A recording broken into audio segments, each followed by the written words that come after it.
இந்த ஆலயத்தினுடைய முக்கியமான இடமாக ஒரு சுரங்கப்பாதையை நம்ம பார்க்க போறோம்.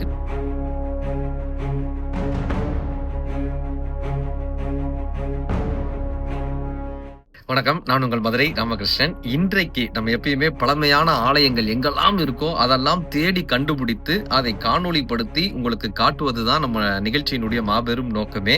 அப்படி பல சிதிலமடைந்த ஆலயங்களை மீட்டெடுத்து வருகிறோம். பல பழமையான ஆலயங்களை உங்களுக்கு அறிமுகப்படுத்தி கொண்டிருக்கிறோம். அப்படி நமது தமிழர்களின் வரலாற்றில் பாரம்பரியத்தில் மிக முக்கியமான ஒரு ஆலயம் நம்ம திருச்சி பக்கத்துல இருக்கக்கூடிய கொடும்பலூர் என்ற இடத்துல இருக்கக்கூடிய அந்த மூவர் கோயில் கிட்டத்தட்ட 800ஆம் நூற்றாண்டில் கட்டப்பட்ட கோயில். இன்னைக்கு நம்ம எத்தனாம் நூற்றாண்டு தெரியுமா? 21ஆம் நூற்றாண்டுல இருக்கோம். 2026ல இருக்கோம். இது கிபி 8ஆம் நூற்றாண்டில் கட்டப்பட்ட ஒரு அற்புதமான ஒரு கலை சின்னம். எப்ப? கிட்டத்தட்ட 18 நூற்றாண்டுனா 1800 வருடங்களுக்கு முன்னால் கட்டப்பட்ட ஒரு பிரம்மாண்டமான மூவர் கோயில் என்று அழைக்கப்படக்கூடிய ஒரு பிரம்மாண்டமான கலை சின்னத்திற்கு மத்தியில் தான் இன்னைக்கு நம்ம இருக்கோம். இந்த கலை சின்னம் எத்தனை அற்புதமானது! இங்க இருக்கக்கூடிய சக்தி பீடம் எத்தனை அற்புதமானது! இந்த சக்தியை எப்படியெல்லாம் அந்த காலத்து அரசர்கள் தங்களுக்கு உள்ளாக்கி அதன் மூலமாக நமது மக்களின் வாழ்க்கையை மேம்படுத்தி இருக்கிறார்கள். இங்க இருக்கக்கூடிய சிற்பங்கள் எப்படி இருக்கிறது? அன்றைக்கு இருந்த கோயிலுக்கும் இன்றைக்கு இருக்கக்கூடிய சிவாலயங்களுக்கும் என்ன வித்தியாசங்கள் இருக்கிறது? அன்றைக்கு இருந்த கோயில்களில் என்ன வழிபாட்டு முறைகள் இருந்திருக்கிறது? ஆகம விதிகள் இருந்திருக்கிறதா? அபிஷேகங்கள் இருந்திருக்கிறதா? இன்னல்ல விஷயங்கள் எல்லாம் இருந்திருக்கிறது. இப்படியாக பல ஆராய்ச்சி செய்யக்கூடிய இடமாக இந்த இடம் அமைந்திருக்கிறது. கண்டிப்பான முறையில வாங்க, இந்த காணொலியை முழுமையாக பாருங்கள். இந்த ஆலயத்தை பற்றி நிறைய தெரிந்து கொள்வோம். வாங்க.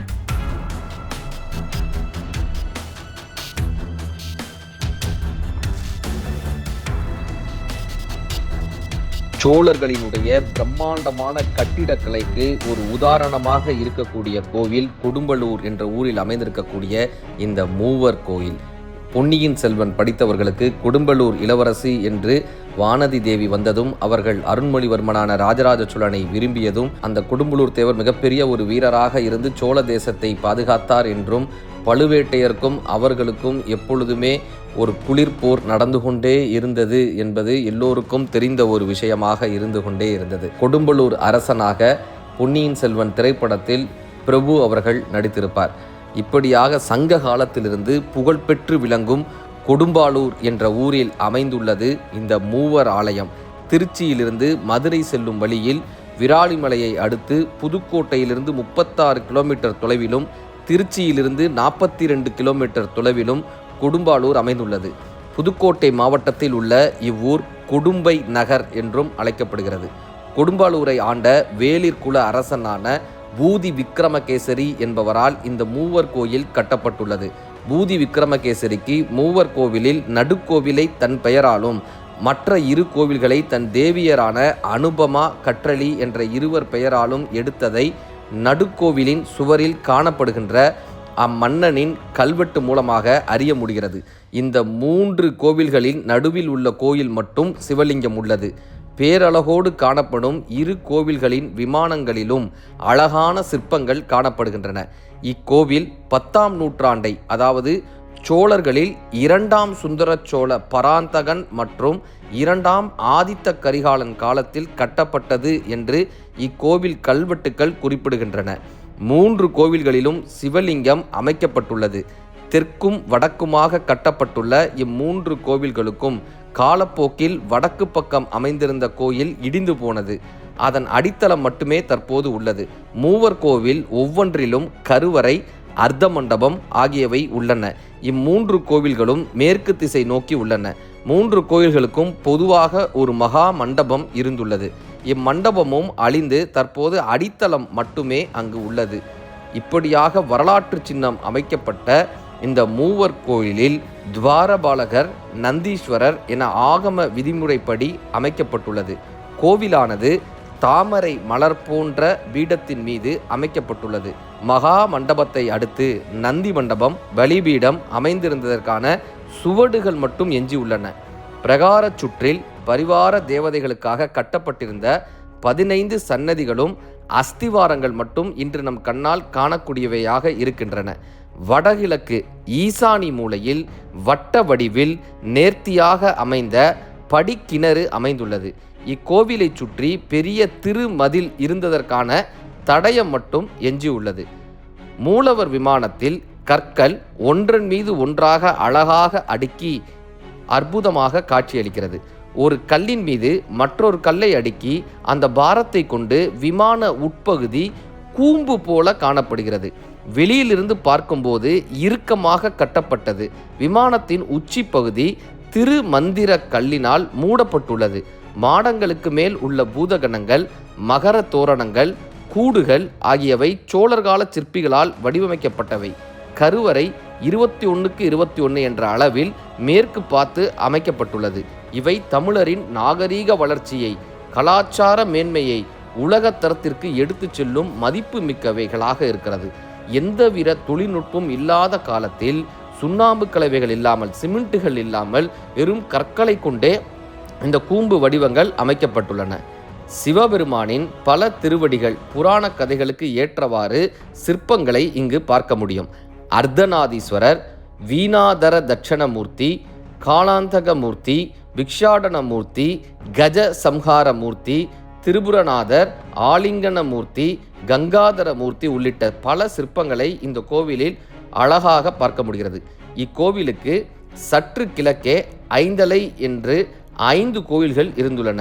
இவை அழிந்து தற்போது அடித்தளம் மட்டுமே காணப்படுகின்றன. மூவர் கோயில் ஆரம்பகால சோழ திராவிட கட்டிடக்கலையின் ஒரு தலை சிறந்த படைப்பாகும்.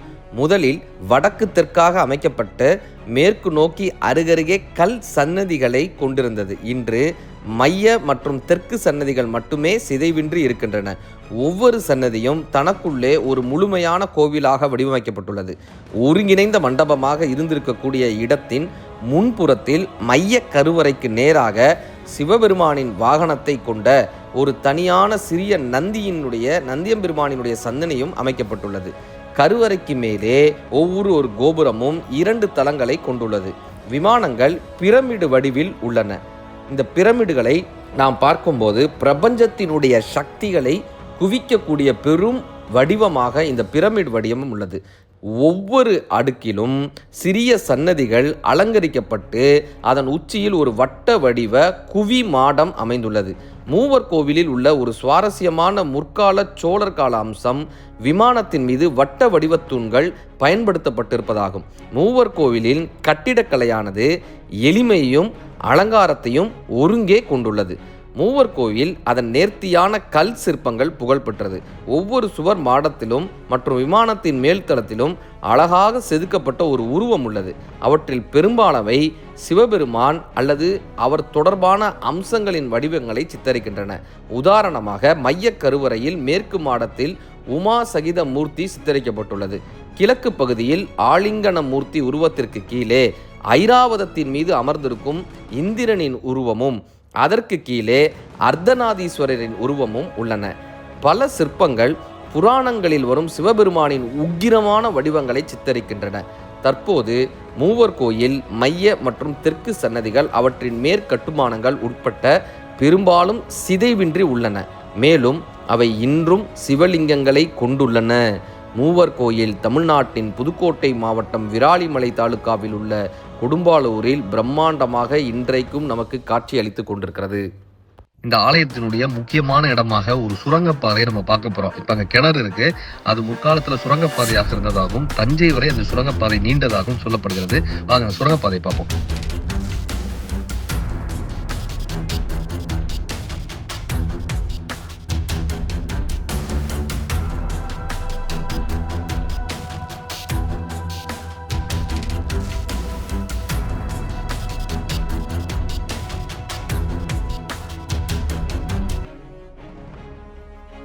இப்ப இந்த இடத்துல வந்து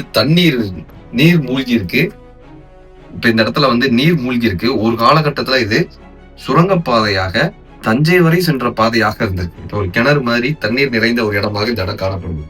நீங்கள் ஒரு 1000 வருடங்களுக்கு பின்னோக்கி செல்ல வேண்டுமா? நம் தமிழர்களினுடைய பாரம்பரியம் எப்படிப்பட்டது என்று உங்கள் தலைமுறைகளுக்கு காட்ட வேண்டுமா? தமிழர்களினுடைய சிற்ப சாஸ்திரம் எப்படிப்பட்டது என்பதை தெரிந்து கொள்ள வேண்டுமா?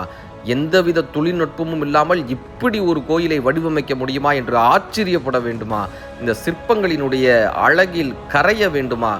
அப்படியாக தமிழர்கள் கட்டிய மிக அற்புதமான ஆலயம் கொடும்பாலூரில் அமைந்திருக்கக்கூடிய இந்த மூவர் ஆலயம். சோழர்களுக்கு முற்பட்ட சோழர்களான சுந்தர சோழர் காலத்திற்கும் முற்பட்ட சோழர்கள் கட்டிய இந்த அற்புதமான கொடும்பலூர் ஆலயத்தை நீங்கள் உங்கள் குடும்ப சகிதமாக வந்து அடுத்த தலைமுறையான குழந்தைகளுக்கு எப்படிப்பட்ட கலைகள் இருக்கின்றன என்று காட்ட வேண்டியது பெற்றோர்களாகிய நாம் ஒவ்வொருவரின் கடமையாக இருக்கிறது. இந்த கலை சின்னத்தை ஜாதி மதம் இன்றி அத்தனை பேருமே இந்த கலை சின்னத்திற்கு வரலாம், அத்தனை பேருமே இந்த சின்னத்தை பார்க்கலாம், புகைப்படம் எடுக்கலாம். இது அரசினுடைய தொல்பொருள் ஆய்வுத்துறைக்கு கீழ் உள்ளது, ஆர்கியாலஜி டிபார்ட்மெண்ட் கீழ் உள்ளது. அவர்கள் இதை அற்புதமாக இந்த கோவிலை பாதுகாத்து வருகின்றனர். அத்தனை பேரும் இந்த சோழர்களினுடைய மேன்மையை கண்டு இந்த கோயிலை பற்றி உலகிற்கு சொல்ல வேண்டும், நம் தமிழரின் பெருமையை உலகத்திற்கு எடுத்துச் செல்ல வேண்டும். இந்த அழகில் நீங்கள் கரைய வேண்டும். இப்படியான பழமையான ஆலயங்களை உங்களுக்கு அறிமுகப்படுத்தவும், இந்த ஆலயங்களை பற்றிய செய்திகளை தொடர்ந்து தெரிந்து கொள்ளவும் நமது ஈதல் அறக்கட்டளையினுடைய இந்த தொலைபேசி எண்ணை தொடர்பு கொள்ளவும், இந்த ஆலயங்களை புனரமைக்க, சிதிலமடைந்த ஆலயங்களை சீரமைக்க, ஆலயங்களுக்கான பூஜைகளுக்கான வழிவகுக்க நீங்க ஈதல் அறக்கட்டளையினுடைய இந்த தொடர்பு எண்ணை நீங்கள் தொடர்பு கொள்ளலாம். வாருங்கள், அனைவரும் ஒன்றிணைவோம். இப்படியான ஆலயங்களை, கலை சின்னங்களை அத்தனை பேருக்கும் பகிர்வோம்.